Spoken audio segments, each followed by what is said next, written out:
Morning children.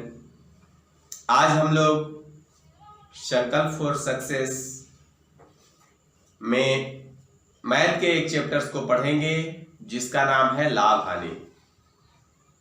बच्चों, ये लाभ हानि चैप्टर्स जितने भी प्राइमरी लेवल के कॉम्पिटिटिव एग्जामिनेशंस हैं, जैसे नवोदय विद्यालय, सैनिक स्कूल, इंदिरा आवासीय, सिमुतल्ला और विभिन्न जो क्लास 6 में एडमिशन होता है, तो उसके लिए जो भी हम एग्जाम देते हैं उसमें एक महत्वपूर्ण चैप्टर है लाभ हानि। तो आइए हम आज लाभ हानि जानते हैं कि लाभ और हानि क्या है और इस पे कैसे प्रश्न आते हैं एग्जाम में, उनका सॉल्यूशन कैसे ढूंढा जाता है। तो बच्चों, सबसे पहले जैसा कि चैप्टर के नाम से ही प्रतीत होता है, लाभ हानि अर्थात लाभ और हानि की बात कब आती है? जब हम किसी चीज को खरीद के और बेचते हैं, किसी चीज को खरीद के और बेचते हैं तो उस कंडीशन में या तो हमें लाभ होता है या तो हानि होती है। तो किस कंडीशन में लाभ होगा और किस कंडीशन में हानि होगी, इसकी जानकारी के लिए हम यहाँ पे एक कंडीशन देखते हैं। सबसे पहले क्रय मूल्य क्या होता है इसको जान लेते हैं। क्रय मूल्य, विक्रय मूल्य, लाभ एवं हानि। तो क्रय मूल्य जैसा कि नाम से प्रतीत होता है, क्रय मूल्य यानी खरीदने का मूल्य। कोई भी चीज जब हम खरीदते हैं तो उस मूल्य को क्रय मूल्य कहते हैं। और विक्रय मूल्य बेचने का मूल्य। जब किसी वस्तु को हम बेचते हैं, जितना में भी बेचते हैं, तो विक्रय मूल्य कहलाता है।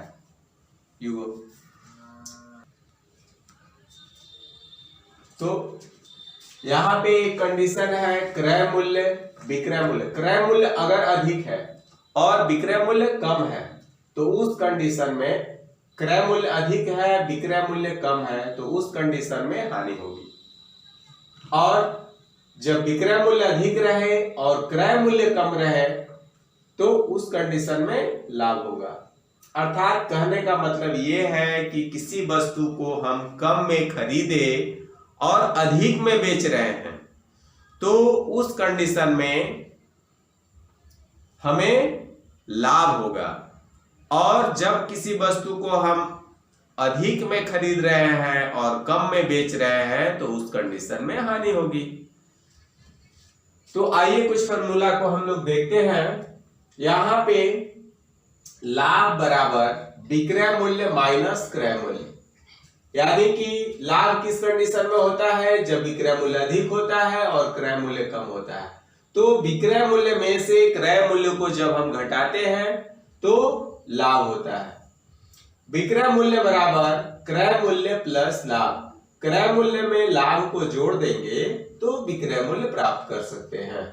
और इस कंडीशन में, लाभ के कंडीशन में, क्रय मूल्य बराबर होता है विक्रय मूल्य माइनस लाभ। विक्रय मूल्य में से लाभ को घटाएंगे तो हमारा क्रय मूल्य ज्ञात होता है। इसके अलावा भी एक चीज और ज्ञात किया जाता है, लाभ प्रतिशत। तो लाभ प्रतिशत बराबर लाभ गुना 100 बटा क्रय मूल्य होता है। इस फॉर्मूले को हम लोग ध्यान देंगे और इसे अच्छी तरीके से याद कर लेंगे ताकि भविष्य में ये काम आ सके। अगर हमें ये फॉर्मूला याद नहीं है तो हमें कुछ परेशानी होगी, लेकिन कॉन्सेप्ट हमारा क्लियर होना चाहिए कि क्रय मूल्य क्या है, विक्रय मूल्य क्या है, लाभ क्या है, हानि क्या है, किस कंडीशन में क्या होता है। इतना चीज जानेंगे तो अगर हमें फॉर्मूला याद नहीं भी रहेगा तो भी हम कॉमन सेंस से सारे प्रश्नों के उत्तर हल कर सकते हैं। चलिए आगे बढ़ते हैं। अब हानि के कंडीशन में, हानि किस कंडीशन में होता है? क्रय मूल्य बड़ा होता है और विक्रय मूल्य छोटा होता है, उस कंडीशन में हानि होती है। तो हानि बराबर क्रय मूल्य माइनस विक्रय मूल्य। क्रय मूल्य बराबर विक्रय मूल्य प्लस हानि, अर्थात क्रय मूल्य बराबर विक्रय मूल्य में हानि को जोड़ दिया जाए तो क्रय मूल्य होता है। और विक्रय मूल्य बराबर क्रय मूल्य माइनस हानि। विक्रय मूल्य ज्ञात करने के लिए क्रय मूल्य में से हानि को घटा दी जाती है और हानि प्रतिशत बराबर हानि गुना 100 बटा क्रय मूल्य। अब इन सारे प्रश्नों को आप अच्छी भली प्रकार से अपने कॉपी में नोटबुक में लिख लेंगे और इसे याद कर लेंगे। हमेशा ये आपके दिमाग में होना चाहिए। आइए अब कुछ उदाहरण के द्वारा हम देखते हैं कि आगे किस तरह से लाभ और हानि का जो सम है हम लोग कैसे सोल्व कर सकते हैं।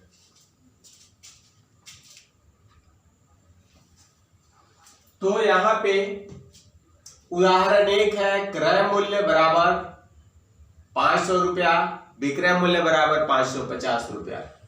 लाभ बराबर क्या होगा, लाभ प्रतिशत बराबर क्या होगा। हमें दो चीजें निकालनी है, सबसे पहले लाभ निकालना है और फिर लाभ प्रतिशत निकालना है। तो बच्चों सबसे पहले कोई भी क्वेश्चंस को हम ध्यान से पढ़ेंगे और हम ये देखेंगे कि क्वेश्चन में हमें क्या दिया गया है और हमें बनाना क्या है। तो क्रय मूल्य बराबर 500 लिखा हुआ है और विक्रय मूल्य बराबर 550 रुपया। तो यहाँ पे हम लोग ध्यान से देखेंगे कि क्रय मूल्य 500 है और विक्रय मूल्य 550 रुपया है, यानी विक्रय मूल्य अधिक है और क्रय मूल्य कम है। तो जाहिर सी बात है कि जब क्रय मूल्य कम होता है विक्रय मूल्य अधिक होता है तो उस कंडीशन में लाभ होता है। तो लाभ बराबर हमें निकालना है और लाभ प्रतिशत निकालना है। तो अब लाभ बराबर फार्मूला हम लिखेंगे, लाभ बराबर विक्रय मूल्य माइनस क्रय मूल्य इसकल टू विक्रय मूल्य कितना हो गया 550 माइनस क्रय मूल्य 500 इसकल टू ₹50। ये हमारा एक आंसर आया, लाभ प्रॉफिट हो गया, लाभ 50 रुपए। अब लाभ प्रतिशत निकालना है, तो लाभ प्रतिशत बराबर लाभ गुना 100 बटा क्रय मूल्य इसकल टू लाभ गुना 100 बटा क्रय मूल्य। तो लाभ हो गया 50 गुना 100 बटा क्रय मूल्य कितना है 500। तो 500 ये 0 0 कट गया, 50 50 कट गया, 10 बचा, तो 10% आंसर। यहाँ पे इस कंडीशन में 10% का लाभ हुआ। लाभ हुआ 50 रुपया और लाभ प्रतिशत 10%। चलिए एक और उदाहरण देखते हैं। इस उदाहरण में उदाहरण नंबर 2 में क्रय मूल्य बराबर 500 रुपया है और विक्रय मूल्य बराबर 450 रुपए है। अर्थात क्वेश्चन से साफ ये पता चलता है कि क्रय मूल्य अधिक है और विक्रय मूल्य कम है। तो इस कंडीशन में जब क्रय मूल्य अधिक होता है और विक्रय मूल्य कम होता है तो उस समय हानि होती है। तो इसलिए हम फॉर्मूला लिखेंगे, हानि बराबर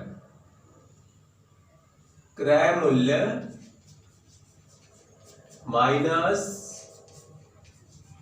विक्रय मूल्य इसकल टू क्रय मूल्य 500 माइनस विक्रय मूल्य 450 इसकल टू 50 ₹50 50 रुपया ये हानि हो गई। ये एक आंसर हो गया हमारा। अब दूसरा, इसी उदाहरण में हानि प्रतिशत भी ज्ञात करना है। तो हानि प्रतिशत बराबर